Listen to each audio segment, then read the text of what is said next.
Hey guys, I'm Viper and welcome to a brand new video. And today it's pretty much me showing off what I got about 6 months ago. Now the story goes a bit like this. About 6 months ago I was looking around buying and looking after my Fiesta and looking to buy a new car to replace it. What I got my hands on was a 2010 Subaru Impreza WRX, that's the hatchback version. And today, after much deliberation and many times delaying this video, I finally got a chance to actually got some time out of my day, and I'm going to show you guys the car inside and out. So without further ado, the car's outside in the driveway, so let's go. Right, so here she is in all the glory.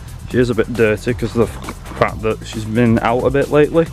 Yeah, nice little car, and let's go and have a look on the inside of it. So here's the keys, just to prove that it is mine. Now bear in mind that I've had this car for about the region of about 6 months. So, and obviously the weather's not the greatest because it is Britain. It's currently the 23rd of December when I'm filming this, so hence the reason for why there's a lot of rain. It's Britain, typical British weather. So as you can see, you've got usual gizmos, you've got your radio, you've got your CD auxiliary ports, a 6 CD holder, you've got your scan, what to display, obviously your menu for your treble and your bass and all that sort of stuff, your sound adjustment, your seek and your folders. That's pretty self-explanatory. You've got all this on the steering wheel, of course, your volume up and down, your mute, in case you need that.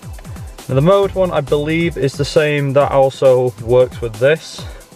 Best thing about this car though, for me personally, not the main reason why I bought it though, cruise control. You can probably just see it if I just, there we go. So you got cruise control there, and you got set and coast and resume and accelerate. So basically how it works, I won't start the car up just yet, but basically how it works, you get up to a certain speed, you press the cruise button, and then when you've got the right speed on the dash up here, you literally just click set and the car will stay obviously at that set speed. If you want to increase it, this is where this button comes in here, if the camera will focus, there we go. So say you're doing 30 miles an hour, you want to speed up to say 40, for whatever reason. You just click that 10 times and it'll speed it up slowly, and eventually it'll stick to 40 miles an hour. Say for example, you're doing 40, the guy in front of you puts your brakes on. You put the brakes on, or you can press cancel. Either one works. It basically turns the cruise control off. So basically you'll be able to adjust the speed manually again. And then say, right, the guy in front of you, he's not slammed his brakes on, he's sped off to distance, or he's moved over another lane. Mainly on the motorway this sort of stuff can happen. You just press the resume button and the car will just slowly bring itself back up to speed. Now depending on what sort of speed you're in, say 70 or 80 miles an hour, which is the national speed limit here on the motorway, 70 miles an hour, you can, if you press resume, it'll tend to pick up speed a lot quicker if you're doing 70 rather than say if you're doing 30 miles an hour. So obviously you've got your typical over here on the stick, you've got the rear windscreen, as well as the windscreen wiper, speed and everything else. Indicators and headlights are on this side, along with obviously usual indicators left and right. And then obviously you've got dials over here. Over here we have the adjustment for the lighting. So I believe this adjusts the lighting for the dash up here. I'm not quite sure, I haven't really tested that. Left and right, now these, if I can just get the, there we go.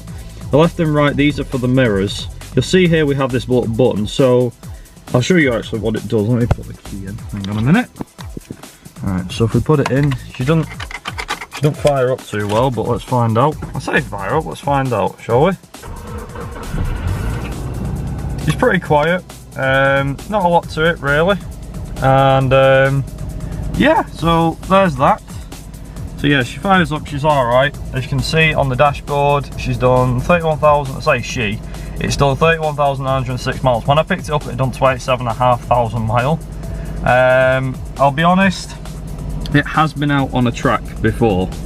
So anyway, getting back to what I was mentioning before. So if you see here, we have that button, there it is. There it is. So you got that button there, that will bring in, if we press it, You can see how it'll bring in the rear. It basically foldable mirrors, obviously the standard tech for nowadays in most cars.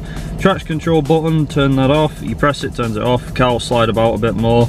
Turn it on. It's on by default whenever you start the car. It only turns itself off when that's a thing. So then you can't really see it, but aside, excuse all this, like I said, it's 6 months, so it's not really been cleaned out too often. We've got the petrol thing here. You pull that. That unleashes a flap that's on the back of the car that allows you to fill the car up. It's also got one of them screw caps as well for the petrol thing. Obviously, usual AC hazards, normal, whatever this is, I always forget what it's called. Your dashboard, you know, all that stuff. And then the likes of, say, in here you've got 2 cup holders. And behind here, you can see you've got a few little bits and pieces. There's an auxiliary port and a cigarette lighter. There's actually 2 in this car. There's one down here, which I think you can see there, and the other one is over here. So there's the other one there. So now that's been all from that one. Time to show you under the bonnet.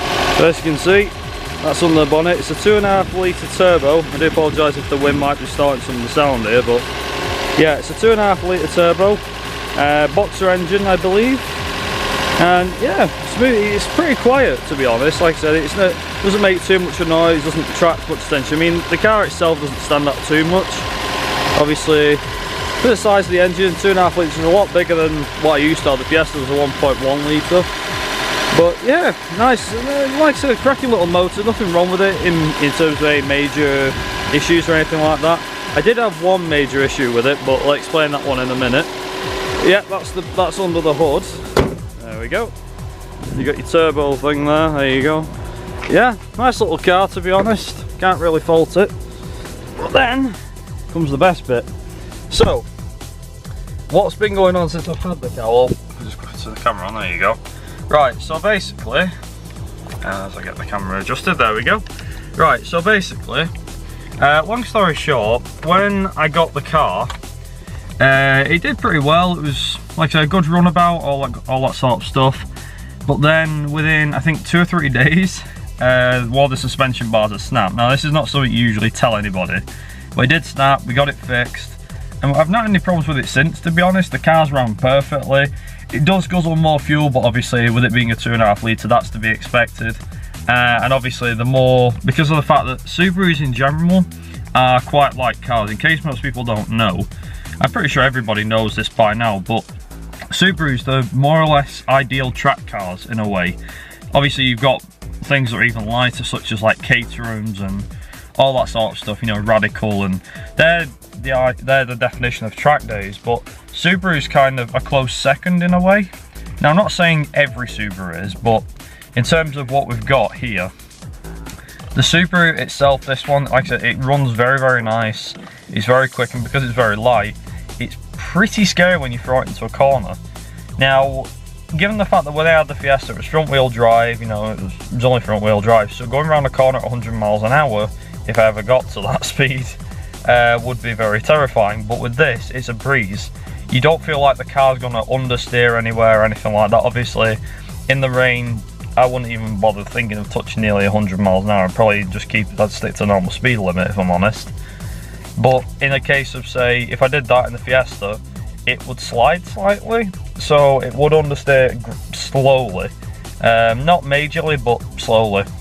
Personally, the one thing I haven't done yet, I've tested it in the snow, the sun and the rain, and it's been through fog, but it hasn't been in snow and ice yet.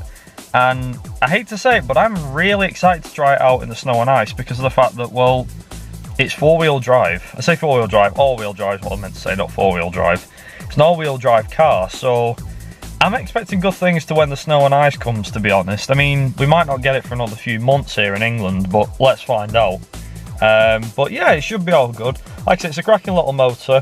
I do have plans to make some modifications. Now, I'm not going to go all out race about. I'm not going to lower the suspension and all that, put massive spoiler on back and all that stuff. I know a lot of people will be really disappointed in that, but that's just how I want it to be. I don't want it to be really stock, like, I mean, I say really stock, it is stock at the moment, but I don't want it to be you know, just as it is at the moment. I do want to make some adjustments to it and make it a bit more to my liking, but I don't want to go all the way lower the suspension, get it remapped through stage 3 remap and all this stuff.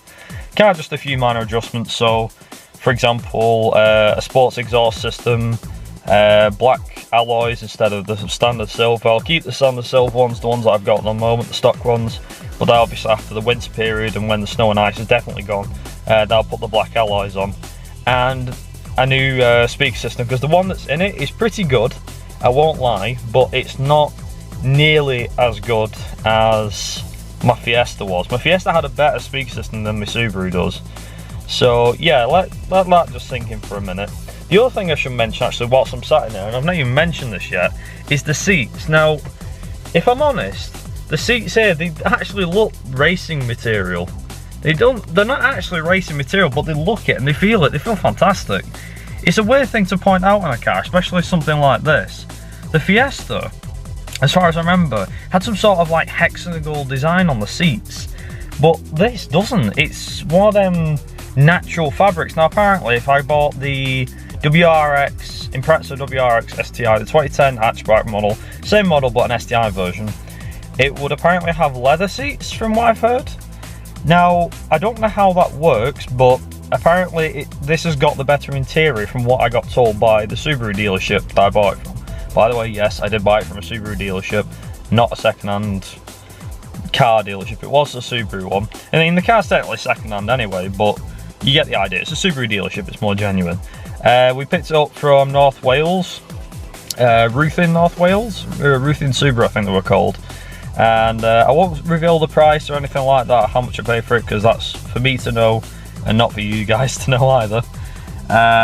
But in terms of like what it was, like I said, I took it out for a test drive and all that sort of stuff about 2 or 3 weeks before, and then I was like, yeah, after the test drive I was like, yeah, I think I should buy this. It wasn't because, the thing is, the one that I was originally going for was the main one, the 2004-2005 model, not the bug eye one. I'll put a picture on screen now so you guys can know which one it is. But my dad used to have that sort of model, except it was the one with it had a thin spoiler on it. I wanted the one with the normal big spoiler on it. But unfortunately we couldn't find anything like that, and all the ones we did find, they were all tuned, so insurance would go through the roof. This, on the other hand, didn't. So hence the reason why I've got it. Anyway, I think that just about cuts it for this video. I do apologise that it's been way too long. It's been like nearly 12 or 13 minutes, but I thought I'd give you guys a proper insight tour of the Subaru. I will be making a few videos on it next year, but the chances are when I'll be doing that will be a case of, well, I think it'll be a case of when I've made all the modifications to my car, then I'll do, you know, a bit of testing and stuff like that, and maybe you can get a few videos out for it next year. But we'll see. Don't hold me to that, we'll see. Anyway, thank you very much for watching, everyone, and if you did like this video, then be sure to let me know. And if you got any questions about the Subaru or anything like that, be sure to let me know down in the comments. That's what they're all for. I hope you guys have a great Christmas and a great New Year, and if I don't see you before then, I've been Vibe Racing. You guys have been awesome. Thanks very much for watching. I'll see you guys in the next video. Ta-ra!